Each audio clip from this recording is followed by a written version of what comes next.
নমস্কাৰ বন্ধু বান্ধৱীসকল এটি নতুন ভিডিঅ'লৈ আপোনালোকক স্বাগতম জনাইছোঁ। এতিয়া মই আছোঁ আমাৰ গাঁৱৰ এটি ভেলাঘৰৰ ওচৰত।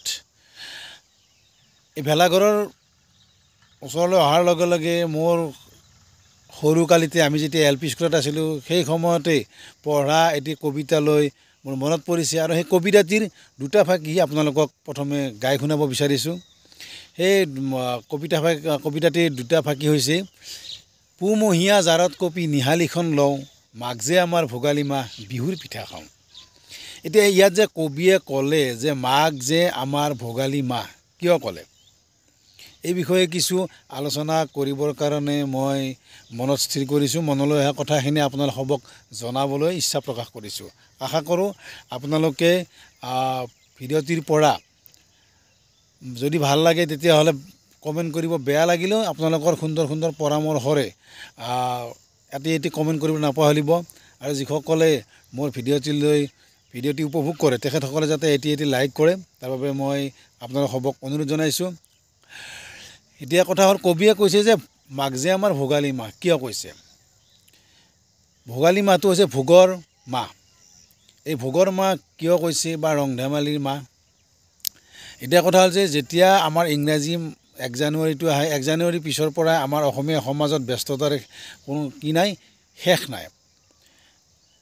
পথাৰত ডেকাসকলে ভেলা পুজি ভেলাঘৰ বিভিন্ন কৌশলেৰে তেওঁলোকে তাক তৈয়াৰ কৰিবলৈ সদায় তেওঁলোকে কি কৰে, ব্যস্ত হৈ থাকে।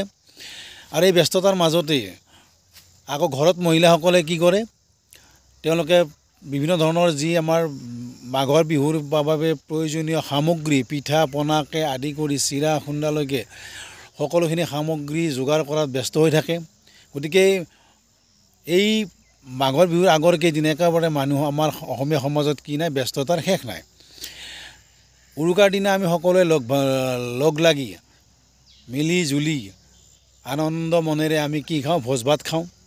বিহুৰ দিনা আমি সকলোৱে আনন্দ মনে আমি ভেলাঘৰৰ ওচৰত গৈ হোমৰ গুৰিত আমি সেৱা লওঁ, তাৰ জুইৰ উত্তাপ লওঁ, যি উত্তাপে আমাৰ মনৰ পৰা সকলো নৰৰ্থক চিন্তা দূৰ কৰাত সহায় কৰে, প্ৰকৃতিলৈ এটা সুন্দৰ পৰিৱেশ অনাত সহায় কৰে। গতিকে সেইবাবে আমি সন্ধিয়া আকৌ কি কৰোঁ, সেই ভেলা পুজি বা ভেলাঘৰসমূহ আমি জ্বলাই দিয়া হয়। ইয়াৰো কিছুমান চাইণ্টিফিক কাৰণ থাকে। আৰু বিহুৰ দিনা আমি কি কৰোঁ, সকলোৱে ৰং ৰহস্য খেল ধেমালি বিভিন্ন অনুষ্ঠানেৰে আমি দিনটো সুন্দৰভাৱে পাৰ কৰোঁ। আমি গাঁৱৰ বা চুবুৰীৰ ইঘৰে সিঘৰে গৈ আমি যিবোৰ সামগ্ৰী ঘৰত তৈয়াৰ কৰে সেইবোৰ আমি গ্ৰহণ কৰোঁ। তাৰপিছতে এনেদৰে আমাৰ আৰু বিভিন্ন ঠাইত প্ৰতিখন চুবুৰীতে বা গাঁৱতে বিভিন্ন ধৰণৰ খেল ধেমালি আয়োজন কৰে। গতিকে সমগ্ৰ পৰিৱেশটো এটা কি হয়, আনন্দময় হয়। লগতে ভোগৰ আমি যিহেতু বিভিন্ন ধৰণে খাদ্য তৈয়াৰ কৰি তাক আমি গ্ৰহণ কৰোঁ, গতিকে এইটো হ'ল এটা ভোগৰ উৎসৱ। তাৰোপৰি এইকাৰণে ভোগৰ উৎসৱ বুলি মই ভাবোঁ কবিয়ে কৈছে যে যিহেতু মাঘৰ 1 তাৰিখৰ পৰা কি হয় বা 1 তাৰিখে আকৌ আমি কি কৰোঁ, আমাৰ বিভিন্ন ধৰণৰ আমাৰ যি আলহী থাকে, আলহী ঘৰলৈ গৈ আমি তেওঁলোকৰ ঘৰলৈ গৈ আমি আনন্দ মনেৰে এসাঁজ খাই আহোঁ। তাৰপিছত 2 তাৰিখৰ পৰা মাঘৰ 2 তাৰিখৰ পৰা কি আৰম্ভ হয়, সমগ্ৰ অসমতে মাঘ মাহ বুলি ক'লে এটা বিশেষ মাহ, সেইটো হৈছে বিয়াৰ মাহ। গতিকে গোটেই মাহটোতে কি হয়, বিয়াৰ এটা উদুলি মুদুলি পৰিৱেশ থাকে অসমৰ চৌদিশে আমাৰ হিন্দু সমাজত। গতিকে সেই বিয়াত আনন্দৰ মাজেৰে সকলোৱে আনন্দ কৰি ৰং ধেমালিৰে সকলোৱে নাচ গান কৰি সকলোৱে কি কৰে, সুন্দৰভাৱে বিয়াৰ পৰিৱেশৰ উপভোগ কৰাৰ লগতে বিয়াত যি আয়োজন কৰে খাদ্যৰ, সেইসমূহ খাদ্য আমি গ্ৰহণ কৰোঁ। গতিকে সেইটো এক আনন্দ। গতিকে 2 তাৰিখমানৰ পৰা গোটেই মাহটো কি হয়, সমগ্ৰ বিয়াৰ পৰিৱেশ থাকে। গোটেই মাহটো আমি আনন্দ কৰোঁ। তাত বিয়াত কিছু যদিও দুখৰ কিছু পৰিৱেশ থাকে, তাৰ মাজতো বিয়াৰ পৰিৱেশটো এক সুকীয়া। গতিকে সেই সুকীয়া আনন্দসমূহ আমি সকলোৱে কি কৰোঁ, উপভোগ কৰোঁ। আৰু বিয়া বুলি কওঁতে আমি জানো যে অতি কমেও এটা দিনত অতি কমেও 2-3খন বিয়া আমাৰ পৰি যায়, আমাৰ নিমন্ত্ৰণ কৰে মানুহবিলাকে বিয়াসমূহত। গতিকে কেতিয়াবা আকৌ মইতো এবাৰ মই এখন অতি কমেও 5খন বিয়াত মই যোৱাৰ অভিজ্ঞতা আছে মাঘ মাহত। গতিকে তেনেকুৱা সুন্দৰ পৰিৱেশ আমি অসমত বিৰাজমান হয়। তাৰ উপৰি এই মাঘ মাহটো হৈছে এটা পবিত্ৰ মাহ। এই পবিত্ৰ মাহত গোটেই অসমতে বিভিন্ন ধৰণৰ ধৰ্মীয় অনুষ্ঠান আয়োজন কৰা হয় গাঁৱে ভূঞে। আৰু সেই ধৰ্মীয় অনুষ্ঠানসমূহত আমাৰ নাগাৰা নামৰ শিল্পীসকলৰ ব্যস্ততা বাঢ়ি যায় 1 তাৰিখৰ পৰা। 1 তাৰিখৰ পৰা গোটেই মাহ মাঘ মাহটো মাঘৰ 1 তাৰিখৰ পৰা গড়ে একেবাৰে শিৱৰাত্ৰিলৈকে আমাৰ নাগাৰা নামৰ পাঠকসকলৰ ব্যস্ততাৰ শেষ নাই। দিনটো তেওঁলোকে বিয়া বা কিবা কিবি কাম কাজত ব্যস্ত হৈ থাকে। সন্ধিয়া আমি কি কৰোঁ, নাগাৰা নাম মানে পৰিৱেশনৰ বাবে ওলাই যাওঁ। আৰু তাতো এটা সুন্দৰ পৰিৱেশ বিৰাজমান হয়। ধৰ্মীয় পৰিৱেশৰ মাজত এটা সুন্দৰ পৰিৱেশ বিৰাজমান হয়, সুস্থিৰ পৰিৱেশ। আৰু সেই সুস্থিৰ পৰিৱেশত সকলোৱে হৰি নাম শ্ৰৱণ কীৰ্তন কৰি লগে ভাগে এসাঁজ সুন্দৰভাৱে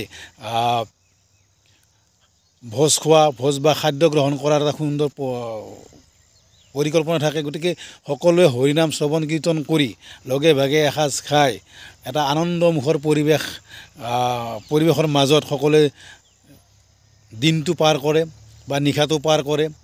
গতিকে সেইবাবেই হয়তো চাগে কবিয়ে কৈছিল যে মাঘ যে আমাৰ ভোগালী মাহ। গতিকে ভোগালী মাহ গোটেই মাহটো আমাৰ কি ভোগৰ মাহ, আমি আনন্দ কৰাৰ মাহ। সকলোৱে আনন্দ ৰং ৰহস্যৰ মাজেৰে আমি সময়বোৰ অতিবাহিত কৰোঁ।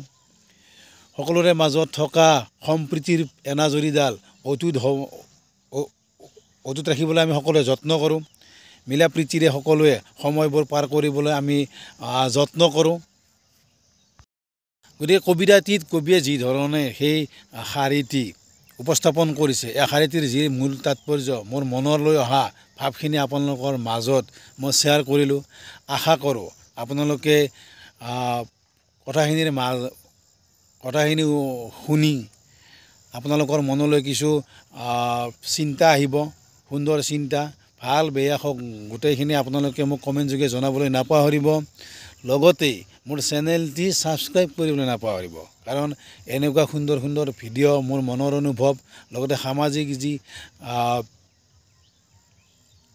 পৰিৱেশ, আমাৰ শিল্পীসকলৰ যি পৰিৱেশন শৈলী, আমাৰ নাগাৰা নামেই হওক বিভিন্ন সাংস্কৃতিক অনুষ্ঠান মই মোৰ ইউটিউব চেনেল যোগে প্ৰচাৰ কৰি আহিছোঁ। গতিকে মোক আপোনালোকে উৎসাহ দিয়ক, অনুপ্ৰেৰণা দিয়ক।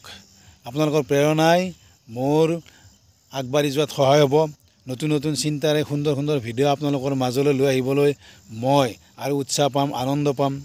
গতিকে আপোনালোকৰ যি অনুভৱ, সেই অনুভৱখিনি কমেণ্ট যোগে জনাবলৈ নাপাহৰিব, শ্বেয়াৰ কৰিবলৈ নাপাহৰিব। আজিলৈ ইমানতে সামৰিছোঁ। সকলোলৈকে আগতীয়াকৈ ভোগালী বিহুৰ ওলগ তথা শুভেচ্ছা জ্ঞাপন কৰিছোঁ। সকলোৱে আনন্দ কৰক, ভোগ কৰক। এতিয়ালৈকে এইখিনিয়ে কৈ আজিৰ ভিডিঅ'টি ইমানতে সমাপ্ত কৰিছোঁ।